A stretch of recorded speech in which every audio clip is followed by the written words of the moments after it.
What I have here is a wood knife. It comes in a basic toolkit.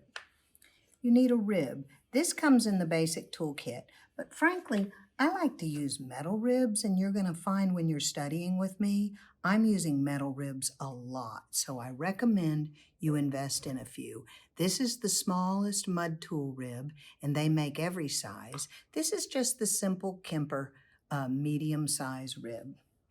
You're going to need a good needle tool, something to pick your bat up with, a cutting wire to cut your pot off of the bat, and then I recommend you have several types of sponges because you're going to learn to throw with sponges, and they have different properties. So here's an elephant ear sponge, and this is a Scotch-Brite flat dish cloth. I cut one cloth into 6 pieces for throwing.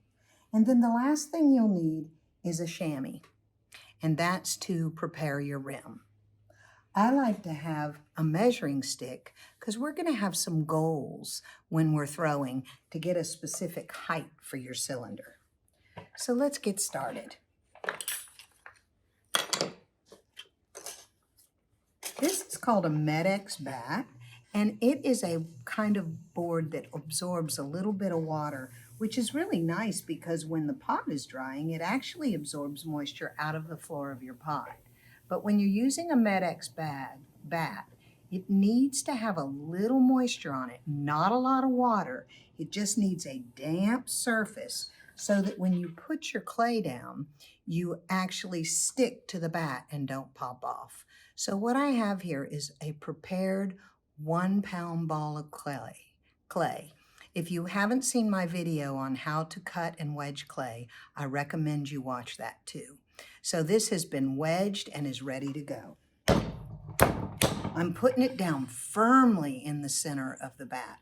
Make sure that you're not just in a really bad position, that it's way off. You want to be as much to the center as you possibly can, and I consider this good. So I'm going to get my hands wet, and with the heel of my palm on my left hand, I'm going to push this clay down, and with my fingers bent on my right hand, I am going to hold a fixed grip on that clay so that it has to go into center. Now you'll notice my arms are braced against my body and my elbows are against my leg. My left foot is actually on a brick to raise it up a little higher. So now I'm going to take the heel of my palm and push down, and notice how my hands are moving like this. If your hands are moving like that, that's not what you want.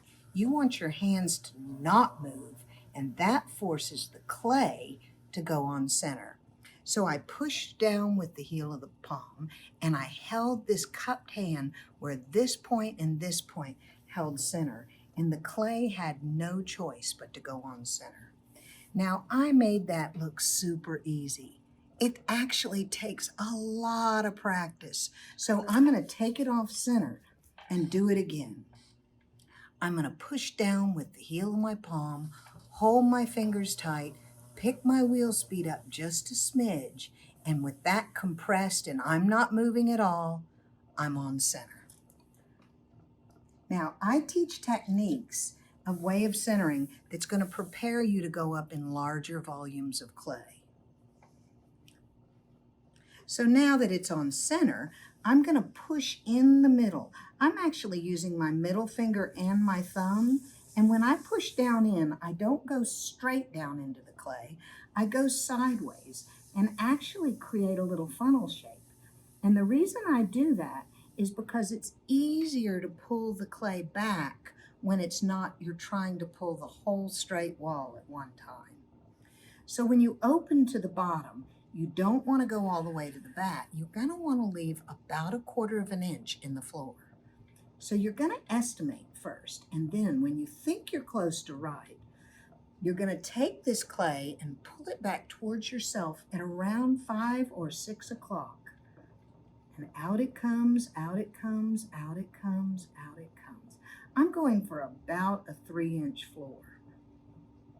Now you want to check your thickness now.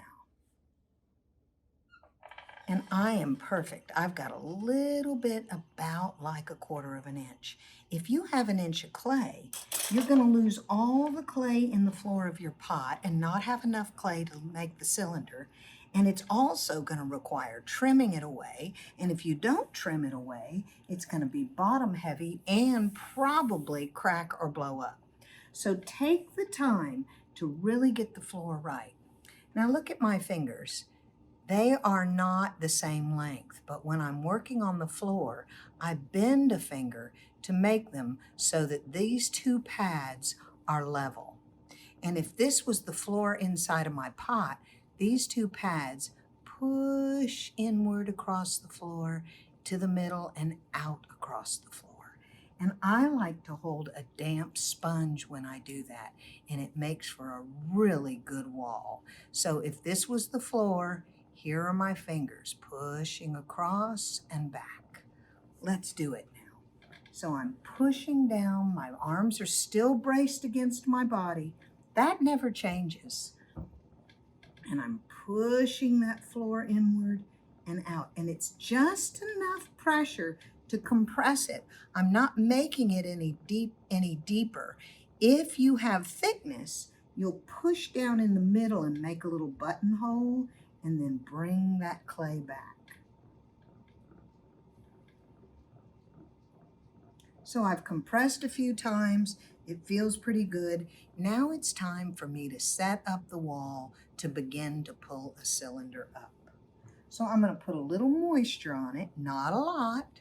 Notice there's no water out here. And I'm going to take this finger and just push them toward that clay, braced against my body, and it makes that clay start upward and a nice even wall. So once I have this started, this is when you're going to set up the pull at the bottom. I have found when teaching, if you'll push hard against the bat before you go up under the clay, you'll feel confident about the motion of the circles, the revolutions. So I pushed against the bat, I got up under there, my inside fingers are holding the wall. I'm going to pick my wheel speed up and go up, go up, go up, go up.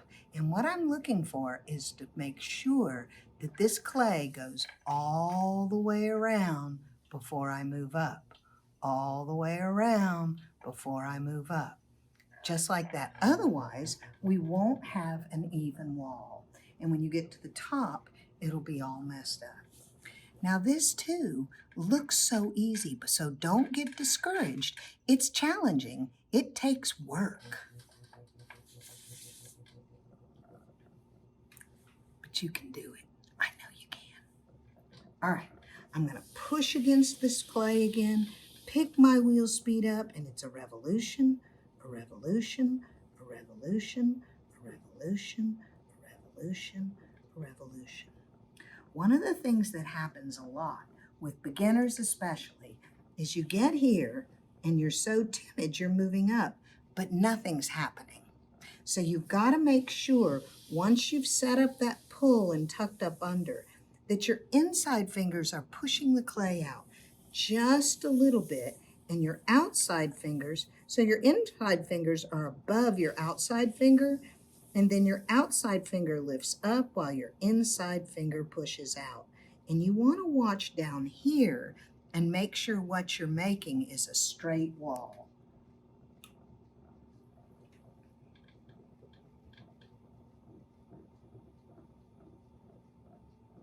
So I have set up this pull, I've started this wall, and at this point, with a 1/4 of an inch floor, I have a 4.5 inch cylinder that on the outside is 3.5 inches wide and on the inside is 2.5. That means that I definitely have a thick wall right now. Okay, so I'm going to set up the pull again. I'm pushing up under right here while these two fingers are pushing out just above it on the inside. And then I'm picking my wheel speed up and I'm going around, around, around, around. When you get to this top part, You'll have to lighten up your aggressiveness just a little bit or you'll over pull it, but it's still all the way around, all the way around, all the way around.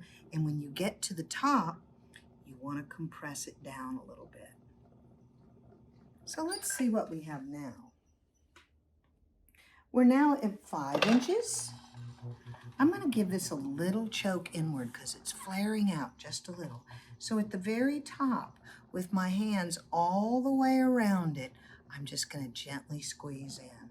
And then I'm going to come below where it's wider and move up and up and up until I have that cylinder back, not opening too much at the top. I'm going to put a little moisture in there. I'm going to pick up the moisture off my bat and I'm going to go again. So I'm pushing up under, picking my wheel speed up, and it's a revolution, a revolution, a revolution, a revolution, revolution, a revolution, a revolution, a revolution, and to the top. Let's see what we have now. I'm at a full 6 inches. I'm going to give this just a little choke to a straight cylinder. I'm going to feel the wall, maybe a little bit more to take down here. So I'm going to get it and come up, come up, come up. And right about there it's thinner, so I'm going to lighten my pull, but still go all the way around each time before I move up till I get to the top. A little choke. Compress the rim. And now I should have a pretty decent cylinder. We're at 6 1/4 inches, 1 pound of clay.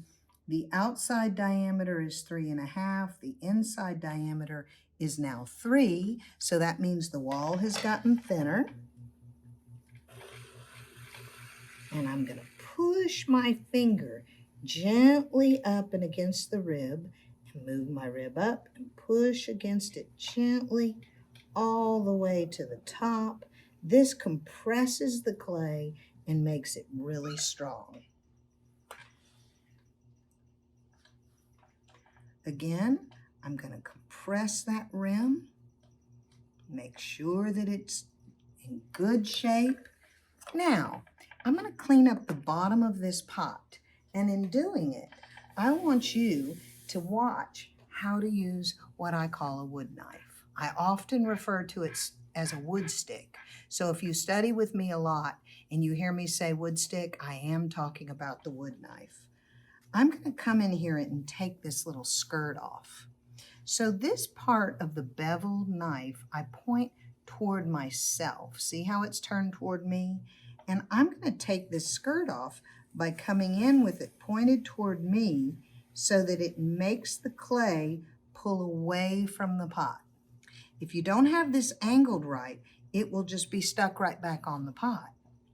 So I'm going to do it again. Let's cut that clay away from me. Now, I have a nice straight wall all the way up. I'm going to take this same wood knife and come down real low with the bevel toward me and undercut under the pot. And the bevel toward me will still move that clay away.